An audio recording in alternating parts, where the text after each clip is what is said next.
Hello, my name is Clemens, I'm the CTO of Percival, and today I'm going to show you how to create a perception sensor model with standardized interfaces.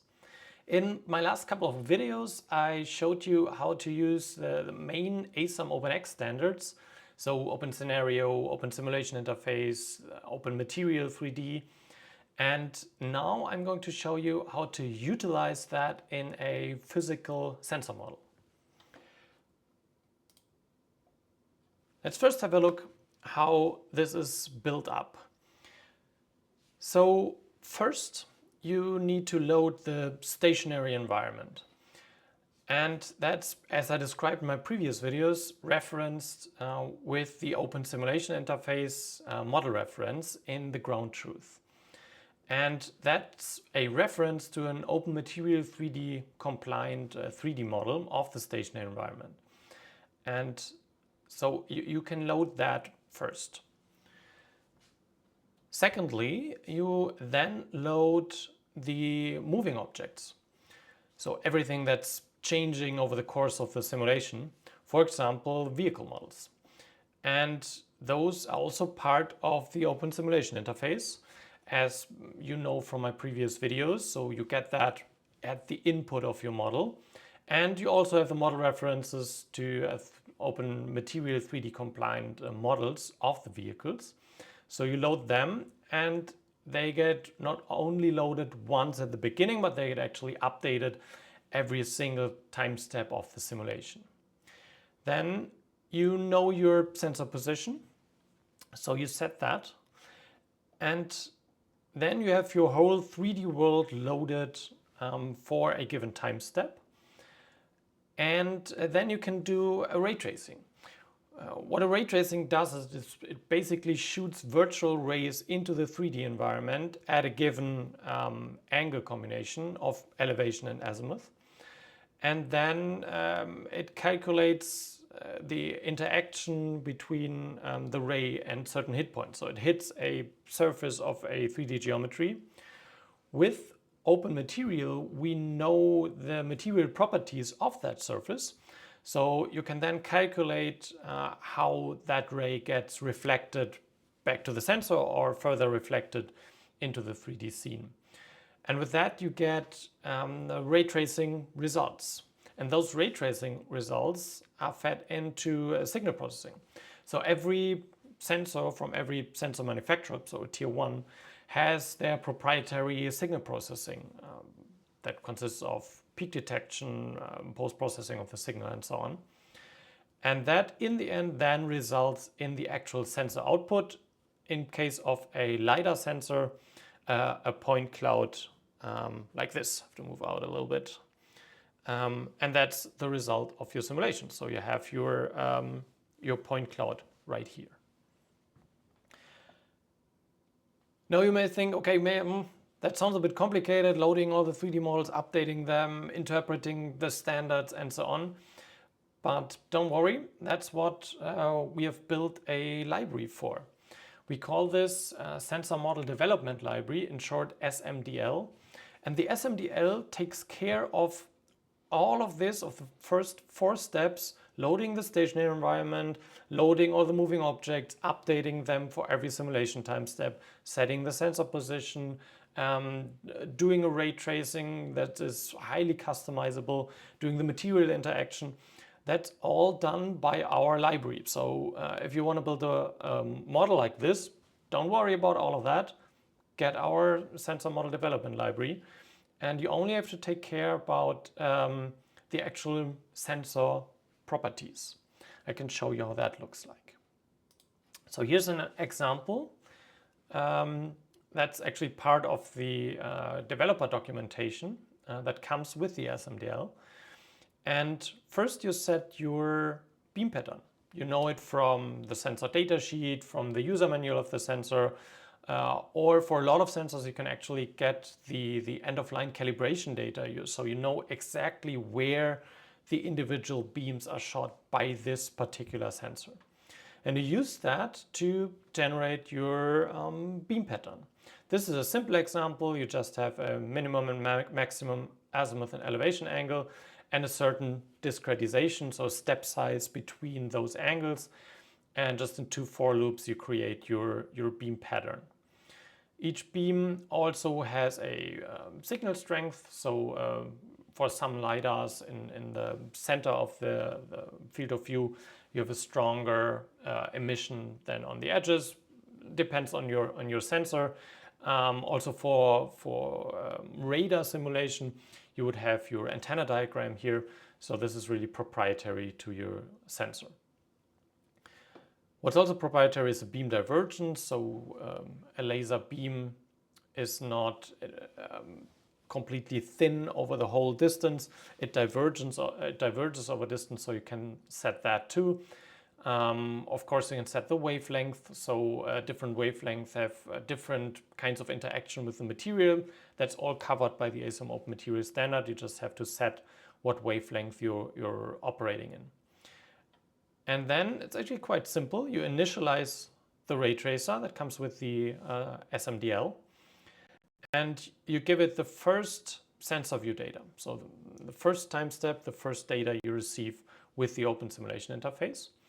And from that, the SMDL builds up the 3D environment, the station area, and loads all the material properties and so on. And then you set your ray pattern.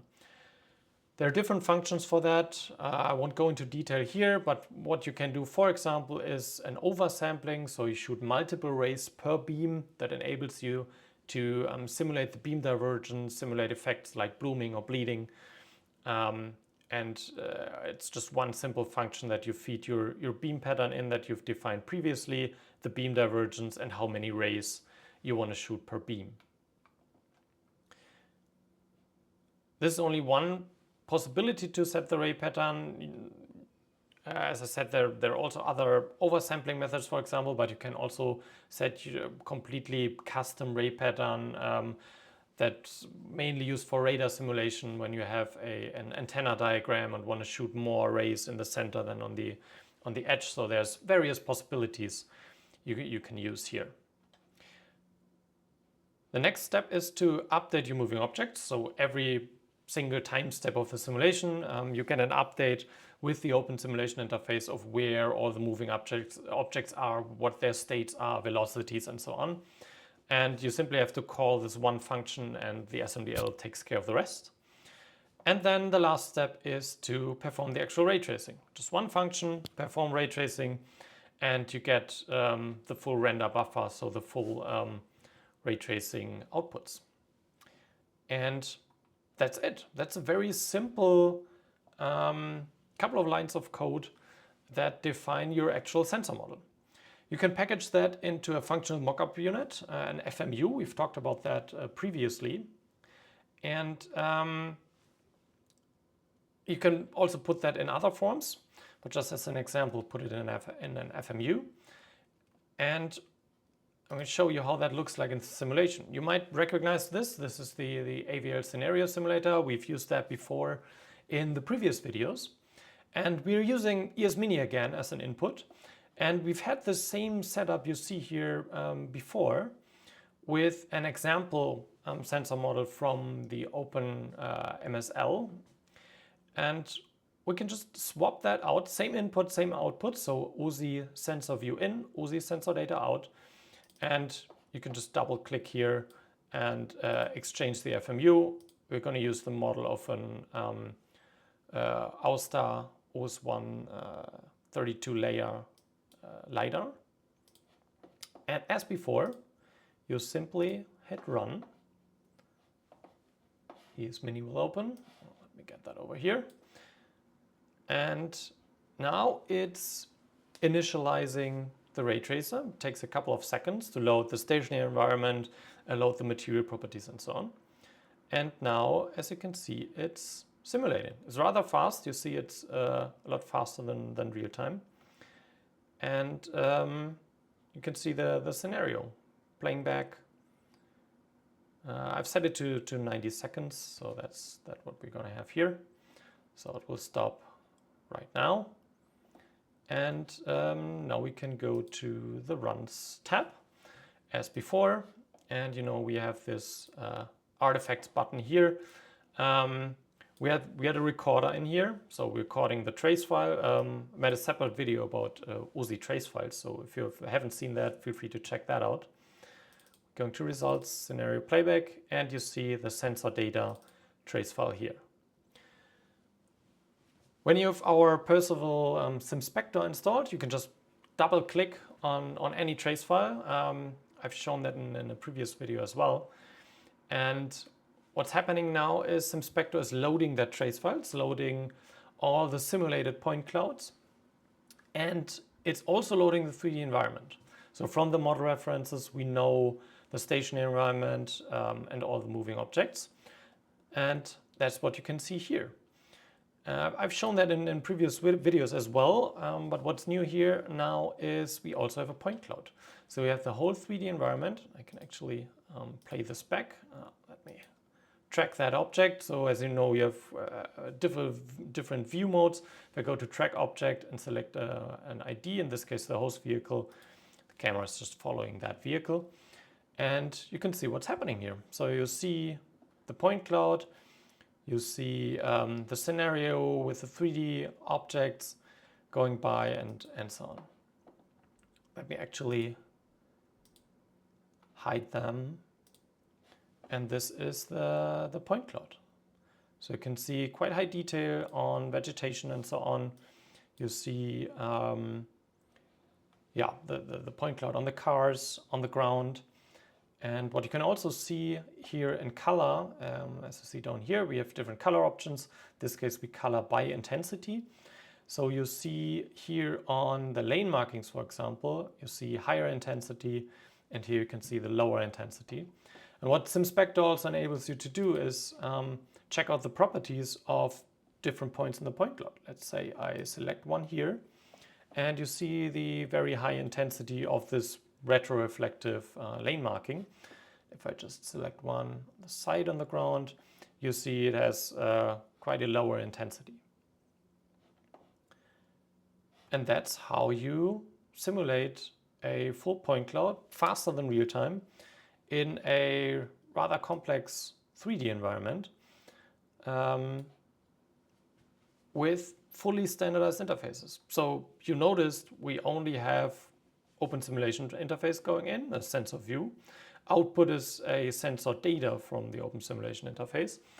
And we have OpenMATERIAL 3D compliant models that build up the 3D environment. Let's actually select that back. And that enables you to have a physical sensor model like this and connect it to any kind of simulator. We used ES-Mini here. You can swap that out by IPG CarMaker, by a Kala simulator, by Vector Dyna 4, or by any simulation tool that supports the Open Simulation Interface standard. And the big benefit of doing it this way is this model here stays the same whether it's connected to any of these simulators. And what that means is you only have to validate it once. And validation of a sensor model is a huge effort. And of course, it gets bigger if you have to do it for different kinds of simulation tools and the models you use that are proprietary to that tool. Here, you have to do it once. You have one time validated sensor model. You can connect it to any simulator. And yeah, the whole backend is handled by our sensor model development library, the SMDL. I will put a link into the description below so you can get a little bit more information about that. That's it about sensor simulation with standardized interfaces. Thanks for watching and see you next time.